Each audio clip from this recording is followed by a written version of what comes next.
I mean, in my mind, anybody who wants this floor is, it is about that actually. It is about being honest to the material and exposing it. So in an effort to educate ourselves and our clients on how to make the best choices, we've been interviewing subject matter experts in the construction industry. And today we're at Fulcrum Flooring, learning all about polished concrete flooring. So Mia, thanks for having us.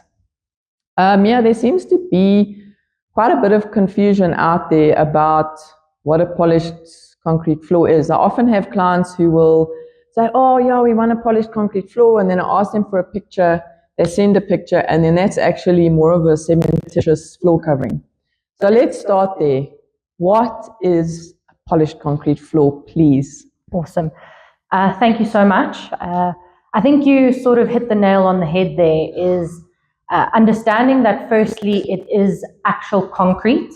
It's not a screed or an overlay.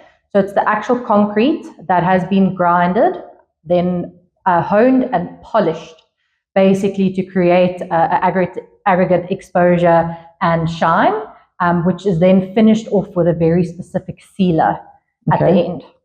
All right.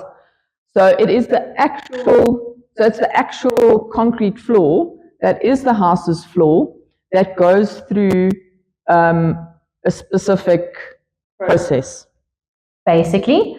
But I think there's a little bit of a nuance here when we specifically speak about, polished concrete floors for a residential application. Clients often expect, a very equal aggregate exposure and a very high shine. And that isn't just created by grinding and polishing any polished concrete or any concrete floor. What we essentially need to do is start from the beginning and take it through a whole process that then leads up to creating this beautiful decorative polished concrete floor. Okay, so this is actually different. It's a decorative polished concrete floor. So how does your decorative polished concrete floor then differ just from my normal concrete floor? We're going to call it a concrete floor. It's a surface bed, but a concrete floor that my contractor is placing. How does yours differ? Or how does a decorative polished concrete floor differ? So I think there are 4 key elements here when considering what a decorative polished concrete floor is. So first is we have a very specific concrete mix design that we've developed over the years. Then there is a specific placing methodology, as well as professional grinding equipment and processes that need to be adhered to. And then finally, the sealants that get used at the end of the day. Okay, so there's the actual mix that's different. You have a different placement method. You use professional grinding equipment and you use specific chemicals. I think let's go through each sort of step just very basically so that I can understand and that our customers can also understand what they need to look out for. So let's first talk about your mix first up. So what's great about a polished concrete floor, and a decorative one at that, is that the client has the choice to actually adapt the stone as well as the color in the mix. But over the years, we have worked very closely with our partners, Metia, to actually produce a concrete mix design that has specific adaptation for aggregate, the amount of aggregate, cement, and then additives that we add into the concrete that helps suspend the stone when we place it. It helps reduce the shrinkage and all those sorts of things. So it's a very specific mix design. It's not just a simple concrete that you can just order from anyone. Okay, I mean, that makes a lot of sense. I was recently out on the site and it was a farm, so the farmer, they build everything themselves, and they'd actually tried to do a polished concrete around the pool, but literally all the aggregate had sunk to the bottom, so they didn't actually get this beautiful nougat marbled look. I mean, you can see from these 2 samples here that you've got on the table that one is more beige and one is more completely different, more grey. So that's obviously down to your mix. Let's tell me now next about placement, and you've obviously got a specific method that you use. So basically, our team has been trained over the years to use more finesse when placing the concrete. So they agitate the aggregates when they're placing it. When they are placing their straight edges down to get the levels, we don't slap it down. We put it down very nicely and it gets moved with finesse. It's not something that I would say any contractor could do, because we're not just placing the floor for functional purposes, but rather to achieve the beautiful exposure at the end of the day. So it's not the usual bring the concrete truck, pour it, blah, blah, blah. Okay. So it's very specific and your teams are trained. Yes. And now I see that we've got all these sort of McGafters on the table here. So you alluded to the fact that you need professional grinding equipment. So I can't just go to, I don't know, Tool Hire and get a grinder. No. So I think it's very important for the contractor to really understand the grinding and polishing process and actually have their own equipment. But these are big 650 kilogram machines. Most of our machines actually run on remote controls.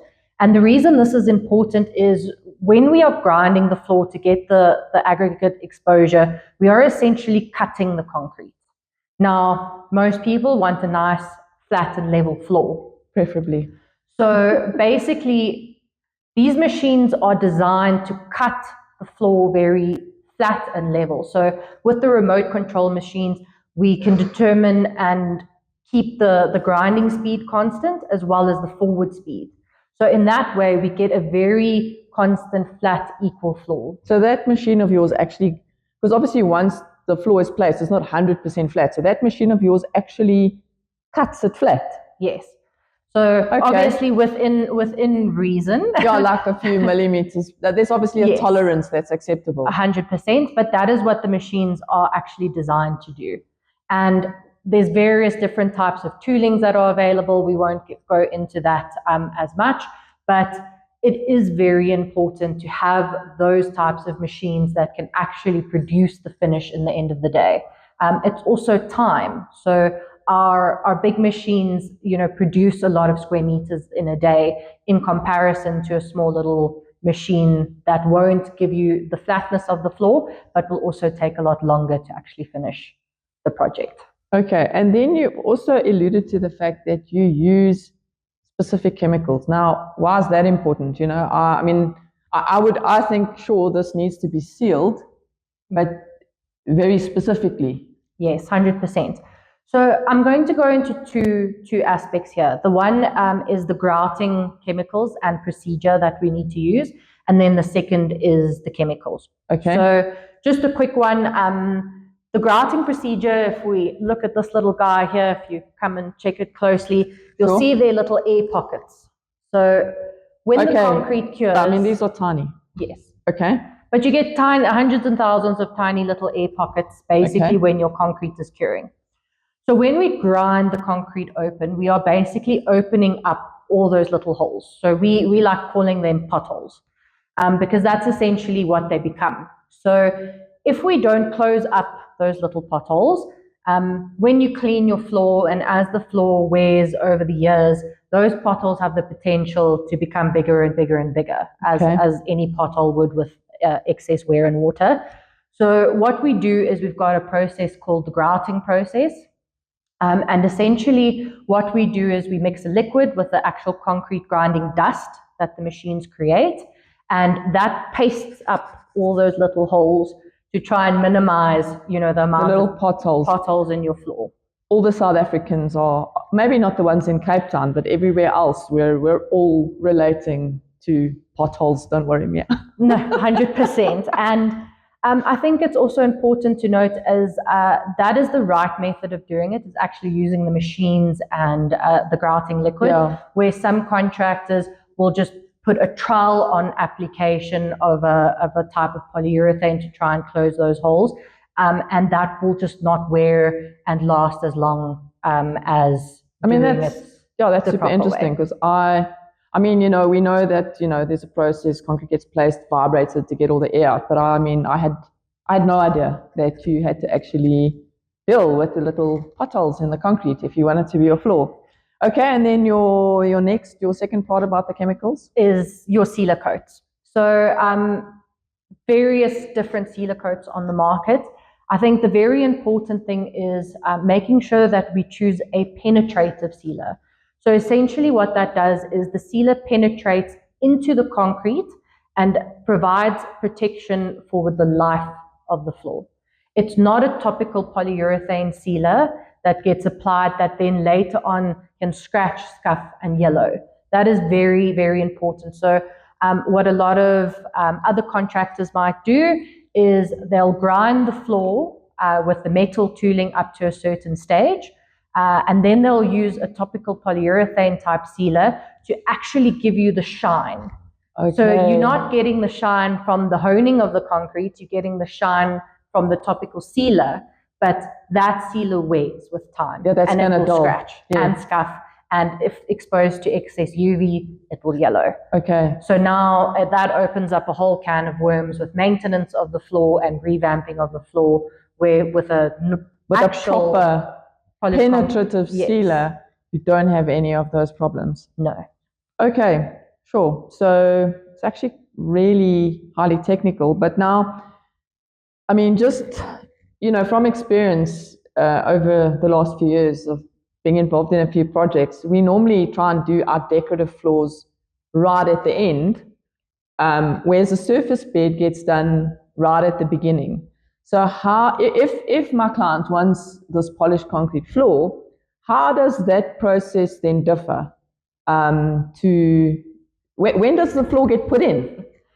So I think that's a very important point, and this is generally where you as the client would engage with your supplier and your architect and your builders, and that's a discussion that needs to be had. So essentially what we would like, we want to control as many variables as possible. So we would, in essence, like to do this at least when the walls and the roof is up, to minimize wind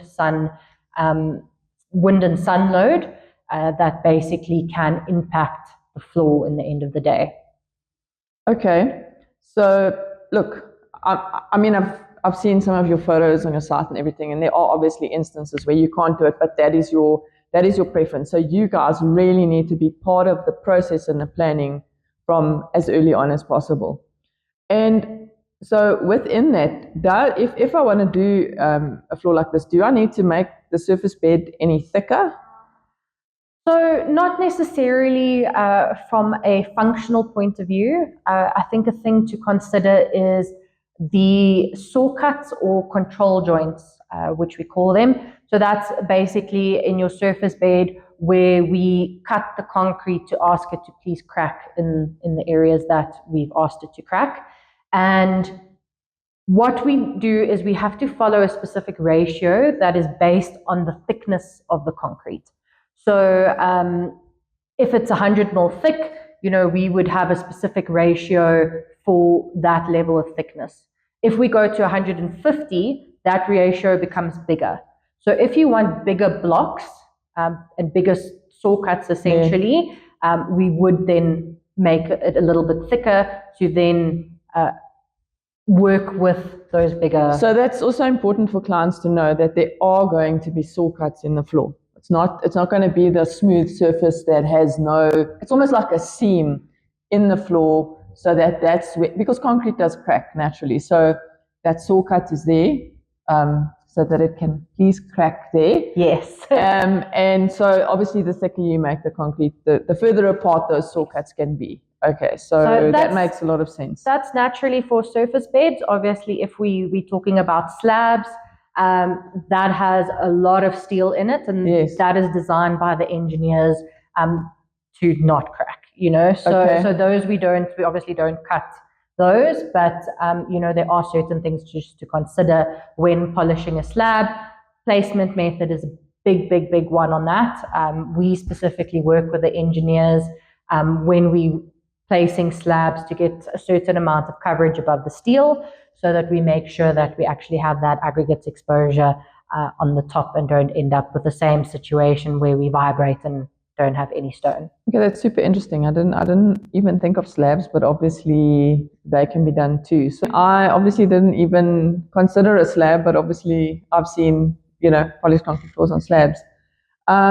So is there any place where we want to avoid using a polished concrete floor? I think two key places that we generally avoid. The first is in a shower, just from slippage and chemicals from your soap and things getting into the floor. And then the second one is on a balcony or somewhere outside where you require drainage pipes. So if your drainage pipe gets blocked and you actually need to get to it, breaking out a full concrete floor doesn't make sense. No. Okay, so not on a balcony, but can it be used outside? Like, can I use it outside on a patio, for instance? Because there's no drainage. Yes, 100%. We have placed many concrete floors around pools and on patios. We just make an adaptation in the actual grinding process. We generally just stop at a lower grit, that just provides a bit more slip resistance for the floor. So that's all discussed with the client on the day. Okay, and then here in front of me, I'm sitting with, this is a driveway, but is this also polished concrete, or is this an adaptation? Adaptation, so it's not really polished concrete. We call it exposed concrete. Okay. So essentially very similar principles to the placing of the concrete. The only thing is, once the concrete has been placed, we apply a chemical that stops the top layer of the concrete from curing, and then that gets washed off and leaves all of the stones exposed to give you a non-slip driveway finish. Yeah, I mean, this is really popular, but also I think a slightly more technical application than just the normal surface bed. So again, placement important and how it gets done. Okay, then can I use a polished concrete floor in renovations? Yes, 100%. Again, I think this is a question of, should every concrete floor be polished? Maybe not. Okay. But if there is a renovation and there is enough space, we can place a minimum of 80 mil thickness on top of an existing surface bed or slab. Okay. So we debond that with some plastic, and that becomes its own entity from there on out. So let's say you go in and there are tiles. Do you chop those tiles out, or do you, and obviously I understand you're saying if there's enough space as in terms of height, or do you just check what they like and place over? We could in theory place over. We would just check them out if they're level enough, and if you have the space, yes, we could definitely. And if they're not, chop them out. Chop them out, and we can go on top. Okay. Because we're not bonding, because it's laying loose. Completely loose. It's its own entity, so we can literally go on top. Why don't you bond? Sorry, very technical question, but why is it not bonded? I'm just interested. That's the architect in me. No, 100%. So basically, the theory behind it is, when you are bonding to a subfloor, it will take on all of the properties of what's underneath. Concrete, of course. Yes. If you have cracks in the floor, if you have any movement, that will all then refer through to the top. So what we like to do is to make it its own entity, which means doesn't matter what happens underneath. It lies there and serves its purpose. Okay, that's super interesting. And then something we haven't touched on yet is maintenance. When I look at this stuff, it looks super solid. And you alluded a little bit earlier to, if people use the wrong chemicals, then you're essentially with maintenance. But if you do this properly, is there any maintenance? Very, very, very little, especially I think in a residential application. So essentially what we would say for maintenance and cleaning would just to be use a microfiber mop and water, or a very mild detergent.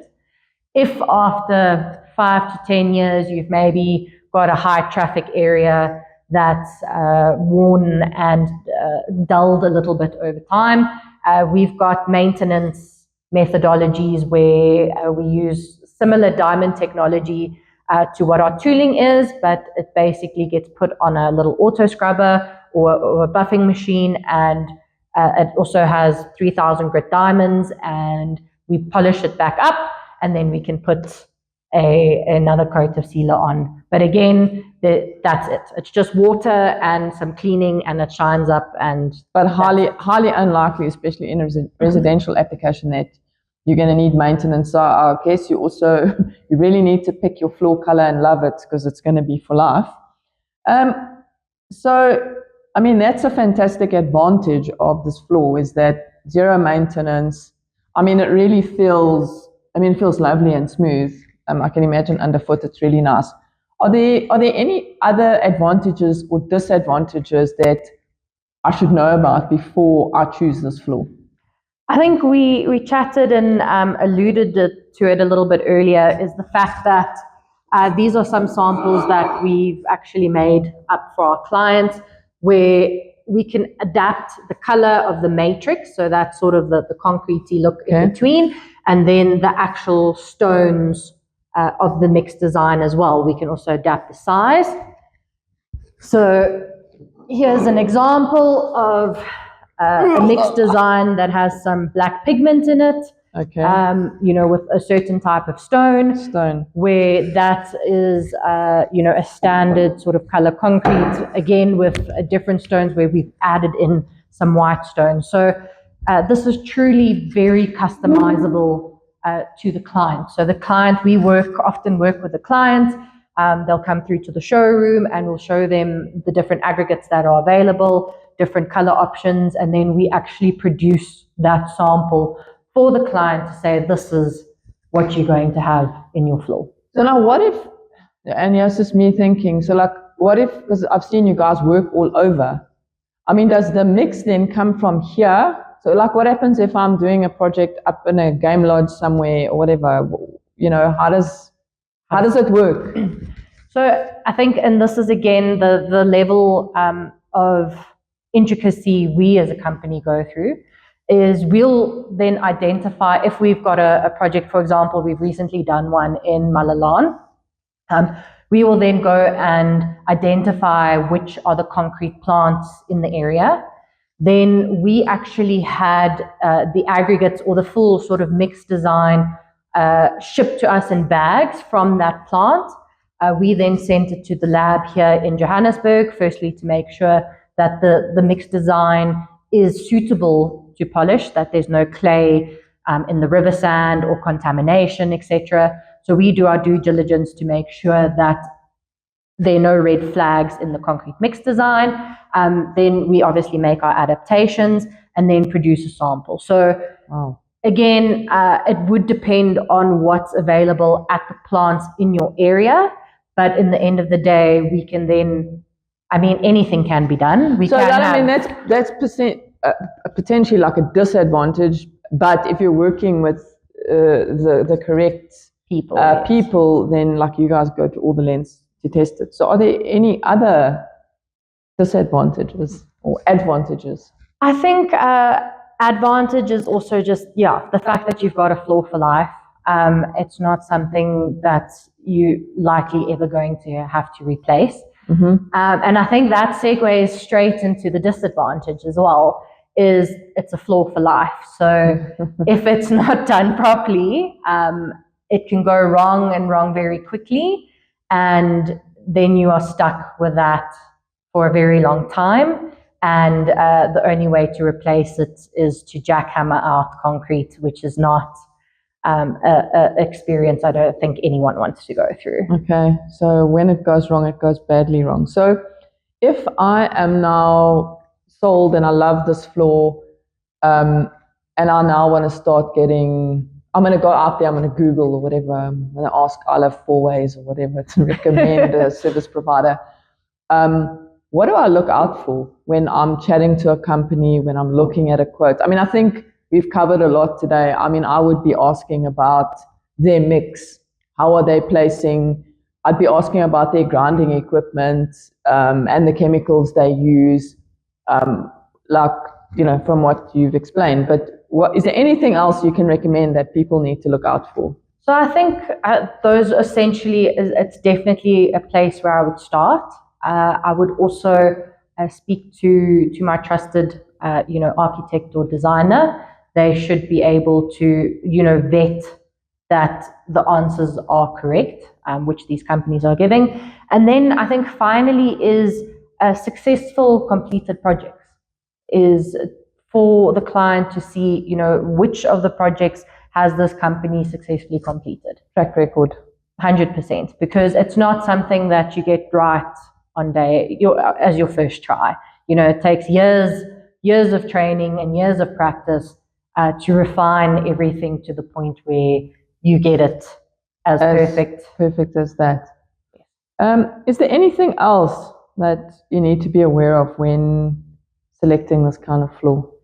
Yes, 100%. So I think something to be aware of, it's not necessarily a disadvantage, is that the larger grinding machines do require three-phase power to run them. So if you don't have three-phase power at your residence, it's not the end of the world. We can then have generators rented in to run the machines for the duration of the project. And I think that's basically, one of the... I have an additional question. So I did a project once where we did a polished concrete floor, and they actually ran into the night. So they actually let the neighbors know, hey, we're doing this. So how long, and we didn't really cover it when we spoke about, the process, but how long does it actually take to, does the floor get placed? Does it stand for a while to reach a certain level of curing, and then you come in with your machines? And how long does that, I know it depends on how big the floor is, but yes, just give us a bit of insight into that. No, 100%. So if we place the concrete new, then there would be a small waiting period just to make sure it's hard enough for the machines to actually get onto. Typically, with our trusted suppliers, Metia, we basically get on within 3 to 4 days. Then we would like to get onto the floor as quickly as possible. So that it gives us some time to cut while the floor is still soft enough to cut, because if you know a little bit about concrete, it's a nice exponential curve in terms of how hard it gets very quickly. And then it's obviously depending on the size of the project. There are also different finishes available. I think that's also maybe something to be aware of, is you get different levels of aggregate exposure and different levels of polish. Okay, so it can be like more smooth. Yes, so it's basically more shiny, less shiny, more stone, less stone. Okay, and that obviously is going to take longer to grind. Yes, so little bit of a technical thing. 80% of your time in the grinding and polishing process gets spent on the first stage. That is where we get the flatness of the floor and the aggregate exposure. Okay. So naturally, if you want full aggregate exposure and as flat as possible, we're going to spend most of our time there. From there on out, all we're doing is removing scratches. And is that do you grind like constantly? Because I know, like, let's say you're building in any state. Now your contractor's got to be out the gate by 5. Like, do you guys grind one day and come back, or does it have to be a constant process? Because the concrete's getting harder. No. So fortunately, we can grind and come back. There's multiple different tools available in different strengths that allows us to adapt to the strength of the concrete. There's 5 different hardnesses there, so we as the professionals have to choose the right tool for the concrete at that time. And then there are just certain processes that need to be followed. So for example, when we grout the floor, that grouting has to stand overnight. Okay. We have to let it cure for at least 12 to 24 hours before we remove it. That's when you're filling the potholes, basically. Okay. Yes, 100%. Sure. So, sort of a minimum, regardless of the square meters, we would generally say it would take a minimum of 4 to 5 days to get to a completed result. That's actually probably quicker than tiling a floor sometimes. Okay. I think that was super informative for me. So anything else you can think of that a client or even architect or decorator needs to be aware of when we want to use one of these gorgeous floors? I think another little thing to be aware of is, it's a handmade floor. So it's not always going to be as like a printed floor. It's not something that's been digitally generated and put on a floor. It's something that people have actually done with their hands, So there might be a small imperfection here or there, but I think that is also the beauty of the floor, is knowing that it's essentially almost like art. We hand applying this floor, with blood, sweat, and tears. Hopefully not tears. To actually produce this beautiful. So I mean, so it's not this 100% even like a digitally printed laminate or vinyl floor that's perfect. This has the imperfections of a handmade floor. But I think, in my mind, anybody who wants this floor it is about that actually. It is about being honest to the material and exposing it. No, 100%. So we love doing these floors, and we love creating these beautiful spaces for our clients, and it's what makes it, in the end of the day. We often on site, we'll take a picture like where we're on there and we're actually in there with our hands, working the concrete and getting it there. And it's for us as suppliers, it's also special, because when we go to that house in 20 years' time, we know that our hands actually your floor. made that. Yeah, so it's very cool. Okay. That's a wrap.